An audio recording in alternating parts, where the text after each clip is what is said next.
Selamat siang Tribuners, Anda sedang menyaksikan live update Tribun News edisi Senin 15 Juli 2024. Hari ini akan kami sajikan sejumlah informasi terkini dari berbagai daerah di Indonesia. Bersama saya Justina Kartika, kita jelang live update siang selengkapnya untuk Anda. Pemirsa mengawali berita siang hari ini, seorang pria bernama Agustinus Molo yang berusia 54 tahun, warga non-ekat Desa Maugabatan, Kecamatan Biboki Anle, Kabupaten Timur Tengah Utara NTT, diduga dianiaya seorang pria berinisial RA yang berusia 25 tahun. Agustinus Molo bersangkutan diduga dianiaya ketika sedang menagih utang di rumah terlapor di SP1 Desa Ponu pada Minggu 14 Juli 2024. Kepada Posko Pang Kapolres TTU AKBP Muhammad Muhson melalui Kasubsi PIDM, Humas Polres TTU Ibda Markus Wilkomitang membenarkan adanya informasi tersebut. Untuk keterangan lebih lengkapnya, kita telah terhubung bersama wartawan Posko Pang, rekan Onci Rebon yang akan melaporkannya untuk Anda. Rekan, silakan laporan lebih lengkapnya dari Anda, rekan.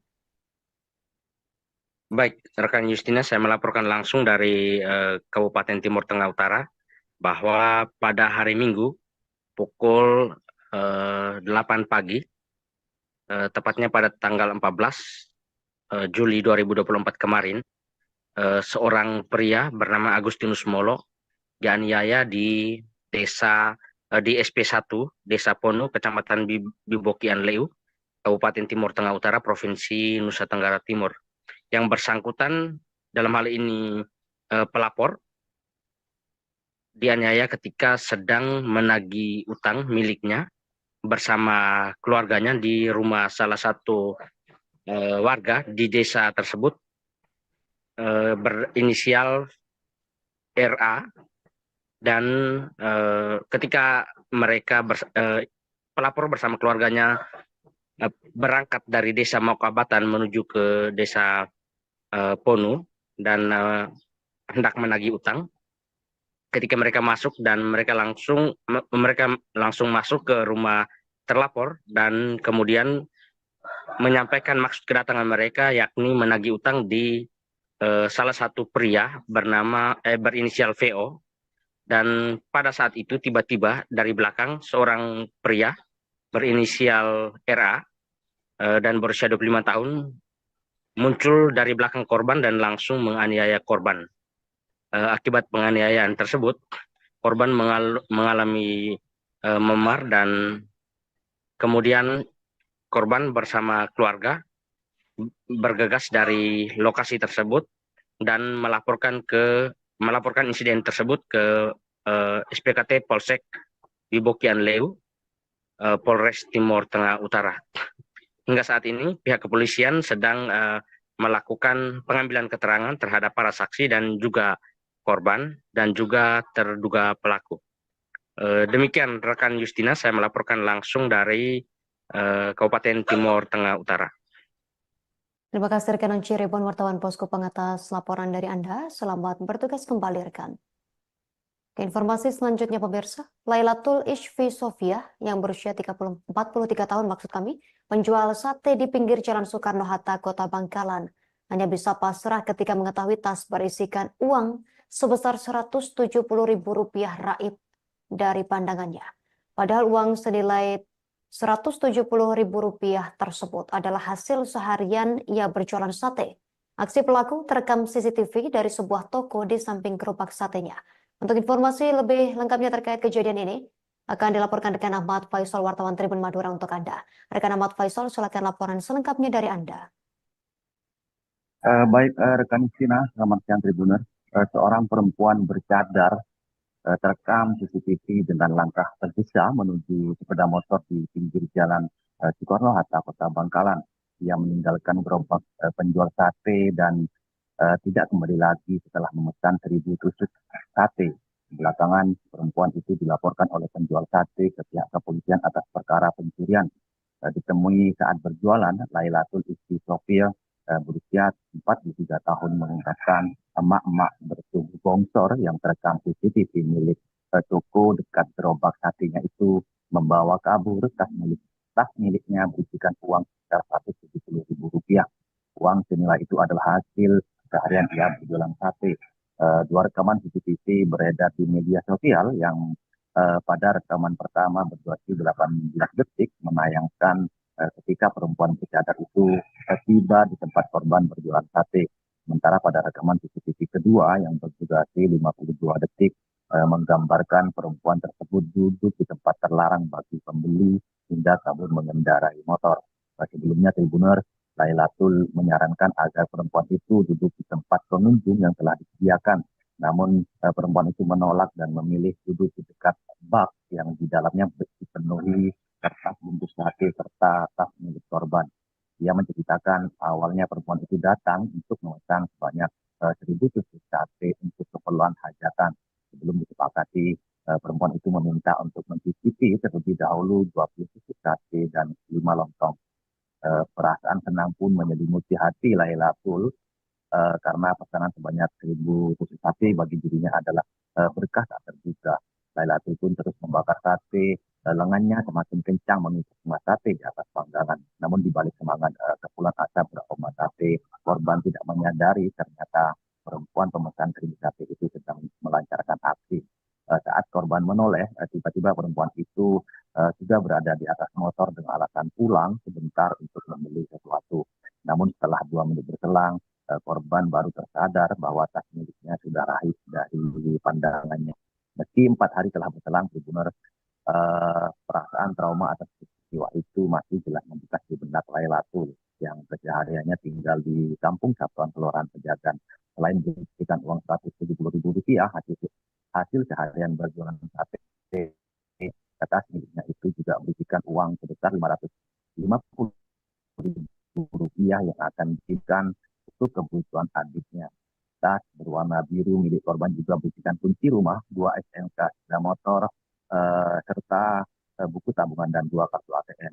Selang beberapa jam kemudian tas itu kemudian ditemukan di lahan kosong oleh warga dan diberikan kepada perangkat kelurahan. Namun uang sebesar Rp170.000 serta Rp550.000 telah ludes dari tas tersebut. Tas berisikan hanya kunci rumah, SNK, dan kartu ATM milik korban. Demikian rekan Justina dari Bangkalan dapat kami laporkan. Terima kasih rekan Ahmad Faisal Edo, wartawan Tribun Madura, atas laporan dari Anda. Selamat bertugas kembali. Pemirsa, berikut kami tampilkan wawancara wartawan kami bersama penjual sate Lailatul Isfi Sofia. Awalnya ada yang pesan sate dulu ya? Iya, pesan sate 1.000, mau coba 20, suruh bakarin dulu, lontongnya 5, gitu. Suruh datang nggak mau, duduknya di dekat bak itu, di dekat kertas gitu. Sama saya nggak curiga ya, dibiarin aja, masa orang pakai kerudung, bercadar begini, apalagi tas saya itu di dalam, kata saya, sulit diambil. Tahu-tahu pas saya ngipas sate, tahu-tahu itu ibu sudah naik sepeda motor. Naik sepeda, Bu, saya tanya, mau kemana, mau beli apa itu, Bu, saya itu dulu, katanya. Di situ ada, Bu, enggak, ambil di rumah, soalnya deket. Terus gak balik, ya udah, kata saya, terus gak balik gitu. Akhirnya dapat 2 menit saya duduk gitu, hati saya, kayak gak ada tas saya gitu. Pas dilihat, oh saya kagak gitu, ya udah, kata saya. Isi tasnya apa aja, Bu?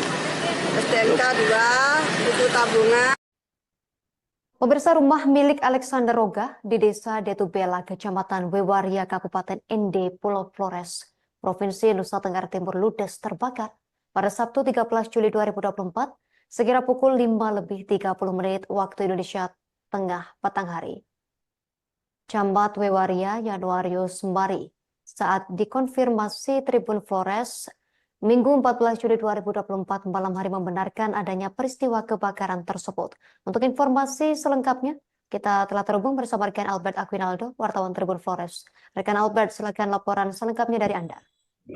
Baik, selamat siang rekan Justina dan juga Tribuners di mana saja berada. Dari Kabupaten Ende, Pulau Flores, Nusa Tenggara Timur, dapat saya laporkan bahwa sebuah rumah milik Alexander Roga di Desa Detubela, Kecamatan Wewaria, Kabupaten Ende, ludes terbakar pada Sabtu 13 Juli 2024 sekira pukul 17.30 waktu Indonesia Tengah. Menurut keterangan Camat Weweria Januarius Mari yang dikonfirmasi tubuh Polres pada Minggu 14 Juli 2024 malam membenarkan peristiwa itu, dan menurut keterangan Januarius Mari yang diperoleh dari beberapa saksi yang berada di lokasi kejadian pada malam hari itu, bahwa penyebab terjadinya kebakaran itu bermula dari 2 orang anak Alexander Roga yang sedang memasak di dapur, dan pada saat itu lampu listrik sedang padam sehingga keduanya menyalakan lampu pelita. Namun mereka tidak menyadari bahwa di tempat yang bersebelahan dengan dapur tersebut terdapat sebuah gudang yang digunakan untuk menyimpan BBM jenis Pertalite yang digunakan untuk dijual di kios milik Alexander Roga. Naasnya, keduanya tidak menyadari bahwa pada saat sebuah jerigen BBM jenis Pertalite terjatuh dan cepat menyambar lampu pelita, sehingga api cepat sekali menyambar dan membakar rumah semi permanen berukuran 7 kali 9 meter persegi tersebut.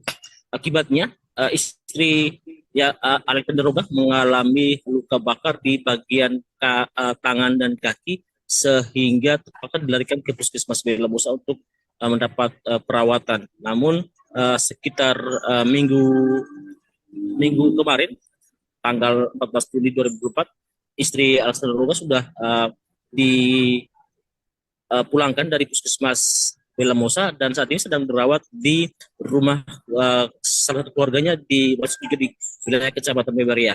Dan menurut keterangan Kapolsek Weweria itu Yance Dami, bahwa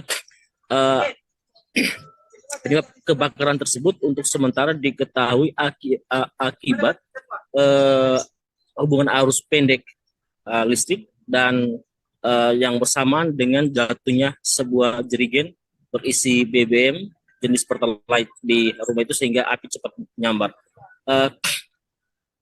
Hingga saat ini jumlah kerugian yang diperkirakan dari kebakaran tersebut berjumlah sekitar 400 juta lebih rupiah, dan sebelumnya Camat Weweria juga mengatakan bahwa pihaknya sudah berkoordinasi dengan Dinas Sosial dan juga BPBD Kabupaten ND. Sementara itu, Kabid Jaminan Sosial Dinas Sosial Kabupaten ND, Dikson Amtiran, yang dikonfirmasi siang ini mengatakan bahwa siang ini pihaknya akan bergerak menuju rumah korban untuk menyerahkan beberapa bantuan sosial tanggap darurat terhadap korban.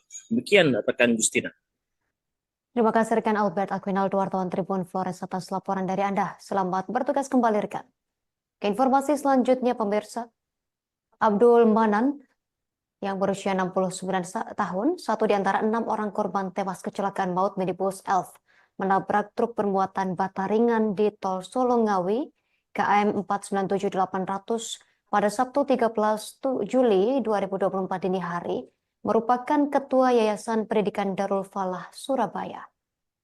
Selain sebagai pimpinan yayasan Islam tersebut, kakek 2 cucu itu juga merupakan tokoh masyarakat yang dikenal sebagai sosok penting di organisasi keislamannya Kecamatan Kenjeran, Kota Surabaya.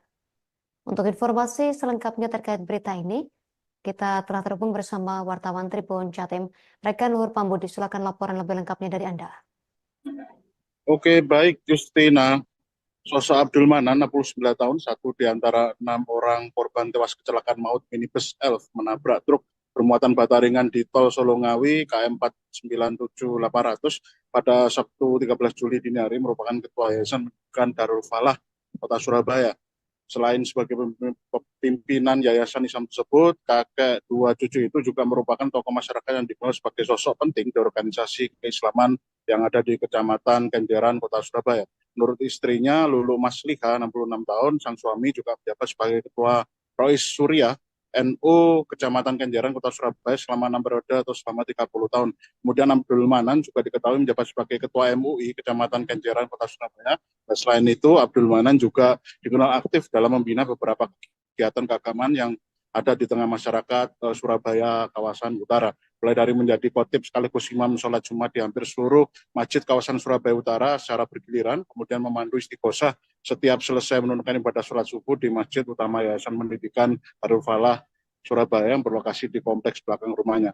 Dan kesaksian mengenai sosok Abdul Manan ini juga diungkap oleh anak keempat dari Abdul Manan yang bernama Firdausatun Nikmah, 31 tahun. Bahasanya Abdul Manan dikenal sebagai sosok ayah yang terkadang bisa tegas mendidik anaknya dan terkadang juga bisa begitu humoris untuk mengayomi atau mengasuh anak-anaknya. Firdausatun mengaku bahasanya ayahandanya itu sangat menyayangi dirinya sebagai anak perempuan terakhir dalam 6 bersaudara dan selalu menganggap dirinya sebagai anak kecil sejak dahulu kala hingga sampai saat ini atau terakhir sebelum terlibat kecelakaan. Bahkan saat Firdausatun meminta apapun yang diinginkannya, ayahandanya itu akan cenderung selalu akan mengabulkan apa yang diminta Firdausatun, dan pola pengasuhan semacam itu tidak diberikan secara umum kepada kakak-kakaknya atau saudara kandungnya yang lain. Mengapa demikian? Ternyata Firdausatun menyebutkan bahasanya ayahandanya itu semacam memiliki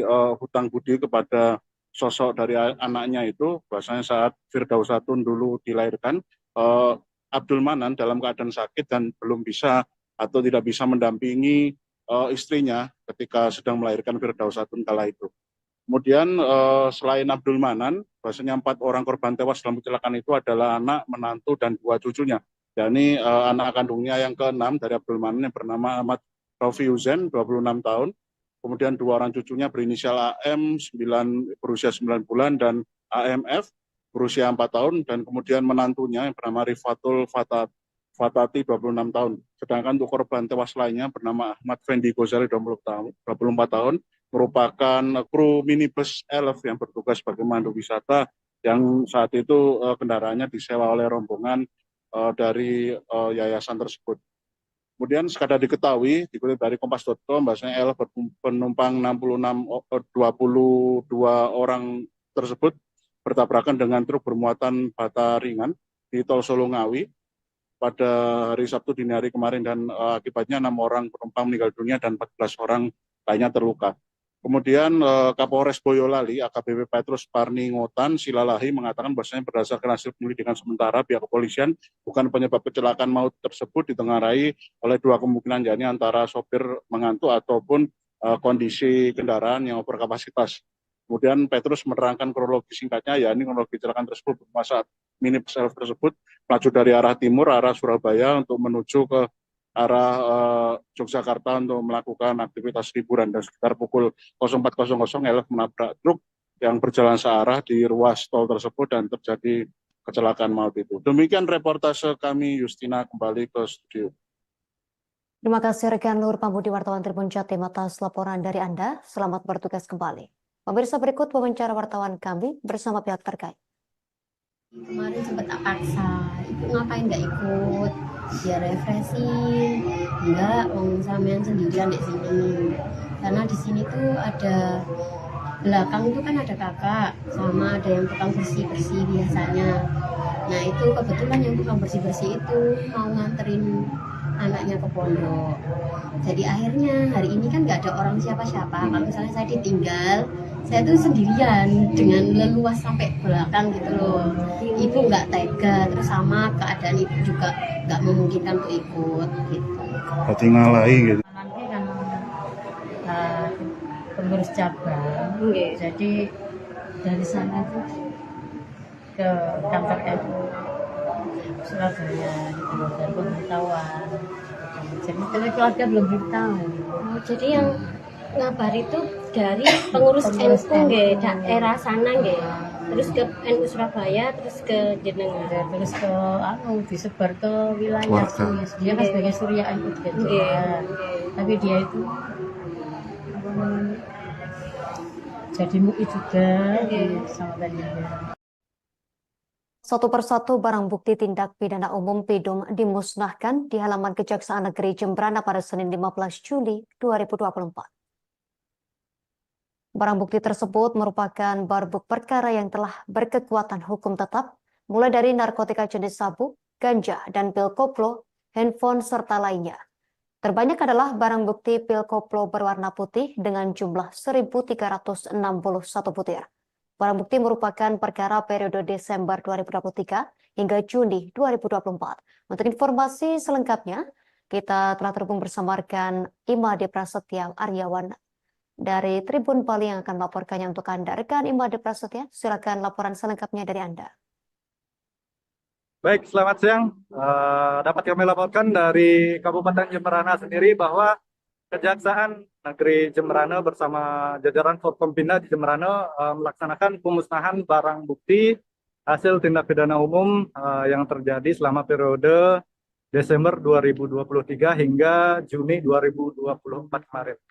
Nah, dari pemusnahan tersebut berjumlah untuk 47 perkara, mulai dari narkotika, perlindungan anak, pencurian, dan juga kasus lainnya. Nah, dalam kesempatan tersebut, satu persatu jajaran Forkompinda nampak melakukan secara bergantian, yang dimana narkotika jenis sabu dan pil koplo itu mulanya dimasukkan ke dalam sebuah blender, yang kemudian dimasukkan cairan yang sudah dicampur berupa oli dan air, kemudian di blender. Nah, kemudian untuk barang bukti lainnya seperti handphone, timbangan digital, dan barang bukti lainnya dilakukan secara berbeda.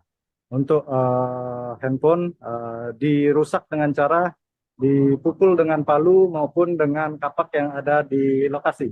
Kemudian untuk barang bukti lainnya seperti baju, alat hisap bong, dan lainnya kemudian dimasukkan di dalam tungku berwarna hitam yang tingginya sekitar 3 meter.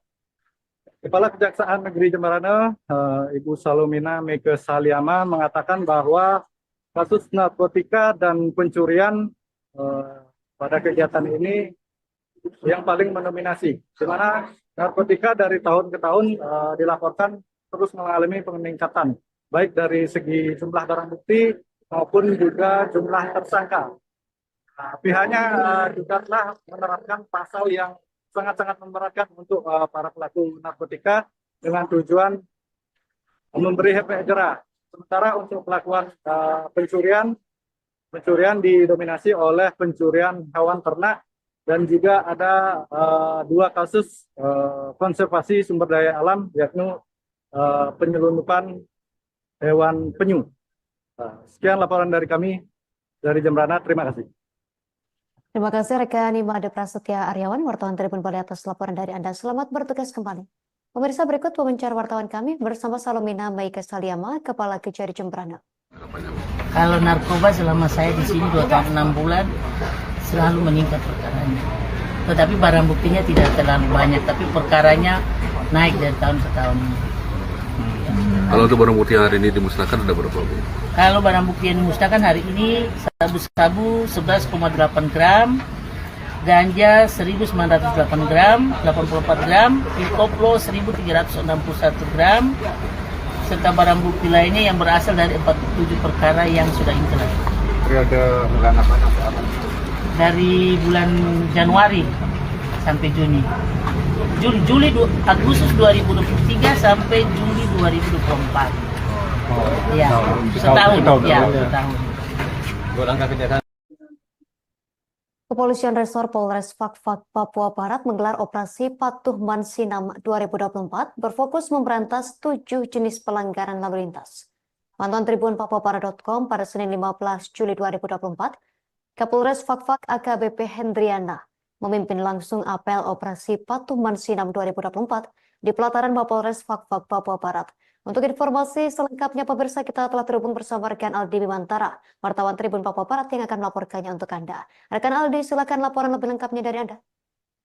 Iya, baik Justina dan juga pemirsa, dilaporkan dari Kabupaten Fakfak, Provinsi Papua Barat. Sebagaimana yang kita ketahui bersama, pada kesempatan hari ini, Senin 15 Juli 2024, kepolisian secara serentak di wilayah Negara Kesatuan Republik Indonesia melaksanakan operasi Patuh 2024. Dan khususnya untuk wilayah Kabupaten Fakfak, Provinsi Papua Barat, Kepolisian Resor Polres Fakfak, Papua Barat menggelar operasi Patuh Mansinam 2024 dengan fokus memberantas 7 jenis pelanggaran lalu lintas. Justina dan juga pemirsa, Kepolisian Resor Fakfak Papua Barat melaksanakan operasi Patuh Mansinam 2024 ini dengan tentunya berfokus memberantas 7 jenis pelanggaran lalu lintas. Dan berdasarkan pantauan kami awak media, termasuk kami wartawan Tribun Papuabarat.com pada pagi tadi, Senin 15 Juli 2024, Kapolres Fakfak Ajun Komisaris Besar Polisi Hendriana memimpin langsung apel operasi Patuh Mansinam 2024 di pelataran Mapolres Fakfak Papua Barat.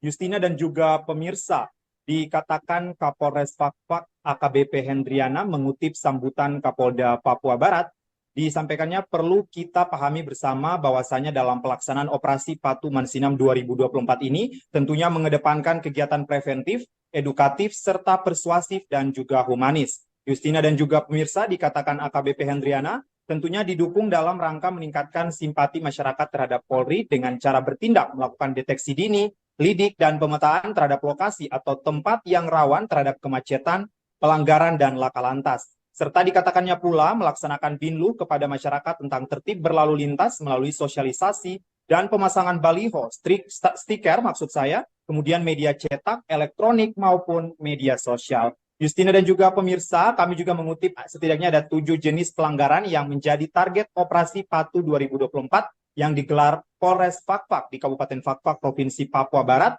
yakni yang pertama pengemudi kendaraan bermotor yang menggunakan ponsel, kemudian kedua pengemudi kendaraan bermotor yang masih di bawah umur, kemudian ketiga pengendara R2 berboncengan lebih dari 1 orang, serta yang keempat pengemudi R4 atau lebih yang tidak menggunakan safety belt dan pengendara roda 2 yang tidak menggunakan helm. Justina, selanjutnya pada poin kelima yakni mengemudikan kendaraan bermotor dalam pengaruh alkohol, serta yang keenam pengemudi yang melawan arus lalu lintas, dan yang ketujuh kelengkapan kendaraan dengan menggunakan knalpot tidak sesuai spek atau bising dan kendaraan tidak menggunakan plat nomor atau TNKB. Justina, dijelaskan AKBP Hendriana perlu diketahui bahwasanya operasi Patuh Mansinam 2024 ini tujuannya ialah untuk bagaimana menciptakan kondisi Kamsel Tipcar lantas pasca Hari Bayangkara ke-78 tahun. Dikatakannya pada prinsipnya bertujuan untuk menurunkan angka pelanggaran dan kecelakaan lalu lintas, maksud saya, serta untuk meningkatkan disiplin masyarakat dalam berlalu lintas. Sekedar diketahui Justina dan juga pemirsa, operasi Patuh Mansinam 2024 pada tahun ini dilaksanakan selama 14 hari mulai tanggal 15 Juli sampai 28 Juli 2024 mendatang. Sasarannya yakni meliputi segala bentuk potensi gangguan, ambang gangguan, dan gangguan yang berpotensi menyebabkan kemacetan dan laka lantas. Justina, demikian laporan singkat jurnalis Tribun Papuabarat.com, Aldi Bimantara langsung dari Fakfak Papua Barat. Kembali ke Anda di studio. Terima kasih rekan Aldi Bimantara, wartawan Tribun Papua Barat atas laporan dari Anda. Selamat bertugas kembali rekan. Pemirsa, kita ke informasi selanjutnya. Jajaran Polresta Sorong Kota menggelar apel gabungan operasi Patuh Mansinam 2024 di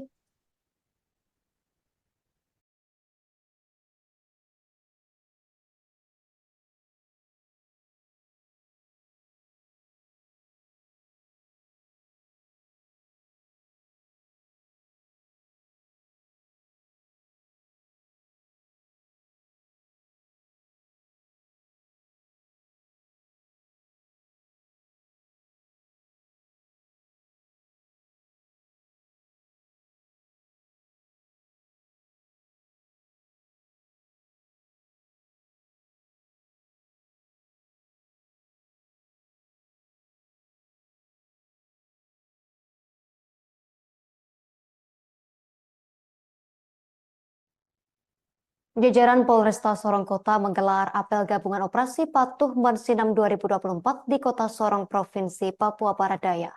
Apel yang dipimpin Kapolresta Sorong Kota, Kombes Pol Happy Perdana Yudianto tersebut juga melihat polisi militer atau PM Angkatan Darat, Laut, hingga Dinas Perhubungan. Happy menjelaskan operasi Patuh kali ini berkaitan dengan cipta kondisi setelah Hari Ulang Tahun Bayangkara ke-78 tahun 2024 di Sorong. Untuk informasi lebih lengkapnya terkait berita ini, kita telah terhubung bersama rekan Safwan Asari, wartawan Tribun Sorong yang akan melaporkannya untuk Anda. Rekan Safwan, silakan laporan selengkapnya dari Anda. Ya, benar sekali Justina dan juga Tribuners dimanapun Anda berada. Pada pagi tadi, jajaran Polres Sorong Kota menggelar apel gabungan di mana gabungan tersebut menggandeng polisi militer dan juga sejumlah institusi di luar kepolisian dan juga TNI. Nah, pada apel gabungan tersebut diambil alih oleh Kapolresta Sorong Kota, Kombes Pol Happy Perdana Yudianto, di di mana dalam momentum tersebut ada beberapa penekanan terkait dengan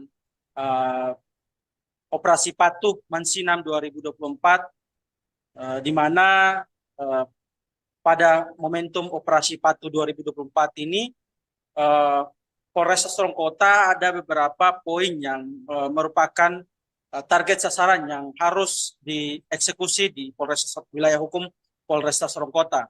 Nah, pada momentum ini ia menegaskan bahwa berkaitan dengan cipta kondisi setelah HUT Bayangkara ini, pihaknya akan menggelar operasi patuh yang rencananya akan digelar selama 14 hari, di mana pada operasi patuh ini pihaknya akan menerjunkan kurang lebih 60 personil dari jajaran Satlantas Polresta Sorong Kota, Dalmas hingga jajaran dari Ops Polresta Sorong Kota.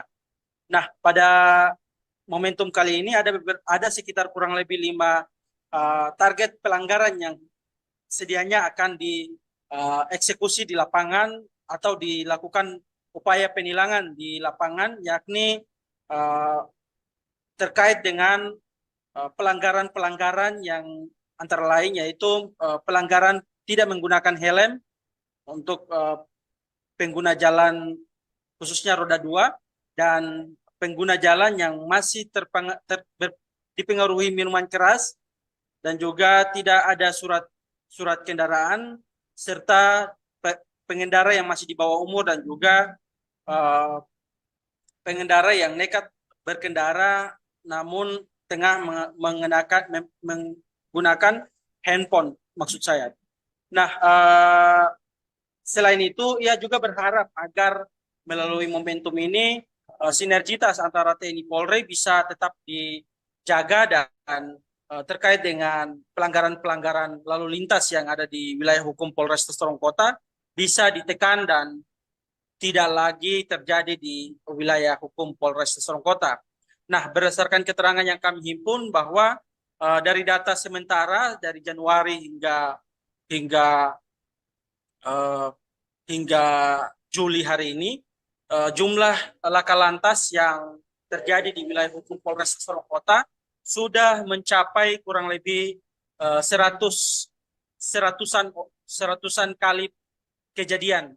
Nah, di mana dalam kejadian-kejadian laka lantas yang terjadi di wilayah hukum Polres Sorong Kota ini ada beberapa pengendara yang tercatat masih di bawah umur dan ada beberapa pengendara yang tercatat masih dipengaruhi minuman keras dan akhirnya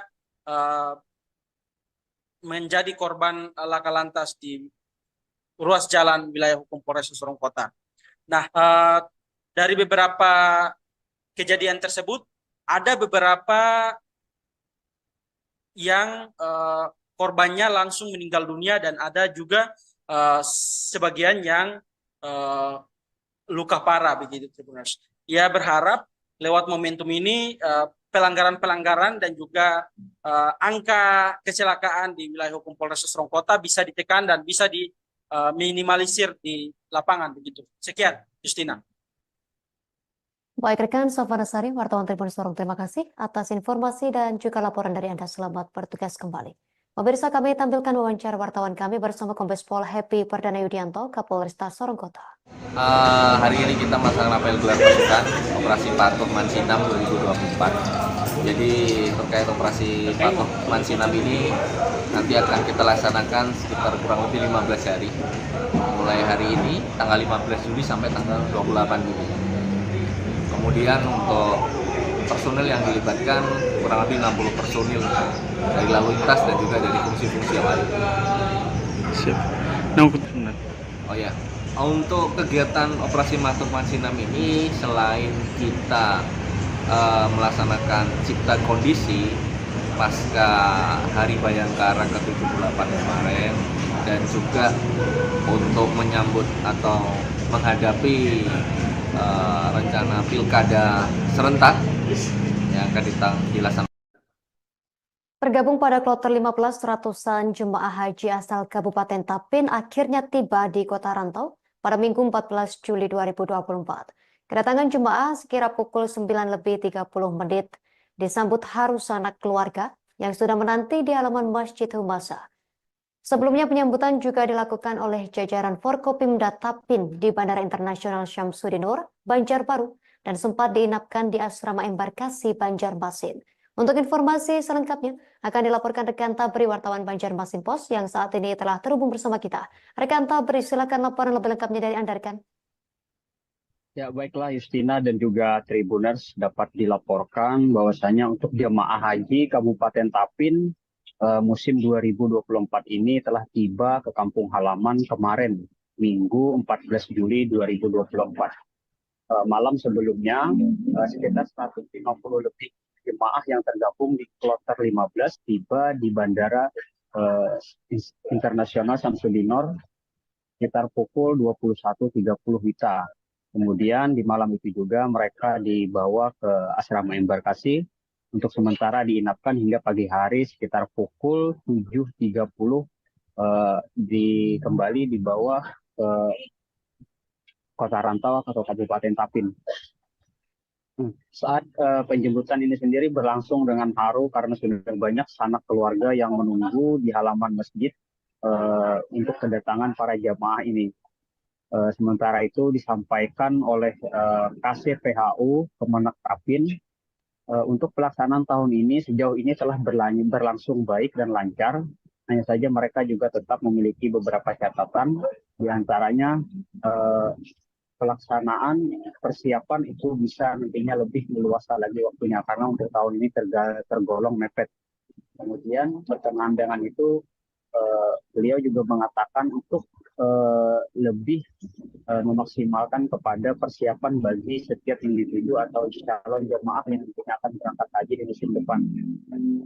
Terkait kemandirian jemaah ini memang sangat diutamakan karena setiap pengawas atau pendamping dalam satu kloter itu ada sekitar 320 orang.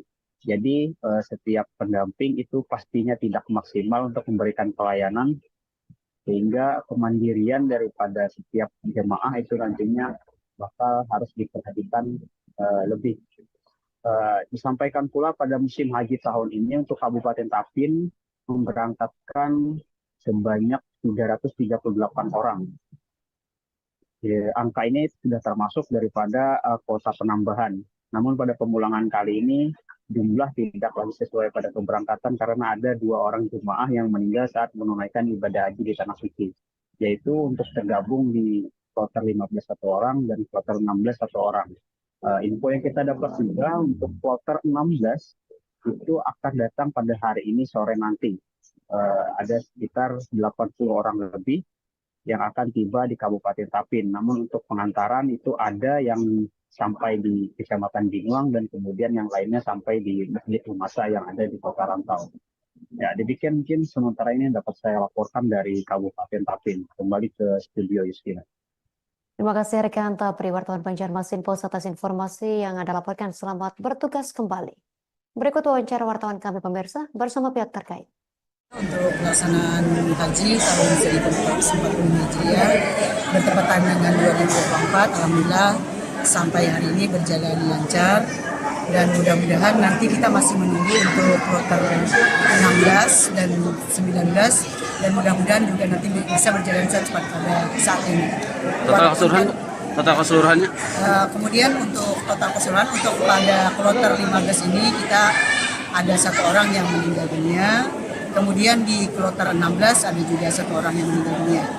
Jadi untuk kesiapan kita mungkin bisa lebih awal lagi untuk penyiapan karung dan karung, kemudian kesiapan jemaah itu sendiri yang lebih utama untuk kemandirian dalam bidang ibadahnya. Artinya tidak tergantung kepada pemimpin ibadah yang memang kalau dalam satu kloter itu kan ada 320 jemaah tidak bisa terlayani secara keseluruhan. Jadi kemandirian jemaah itu juga sangat diperlukan nantinya untuk kami harapkan pada masa-masa yang akan datang.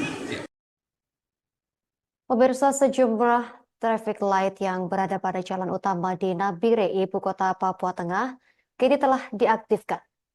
Kepala Dinas Perhubungan Papua Tengah, Washington Lumban Gaul mengatakan,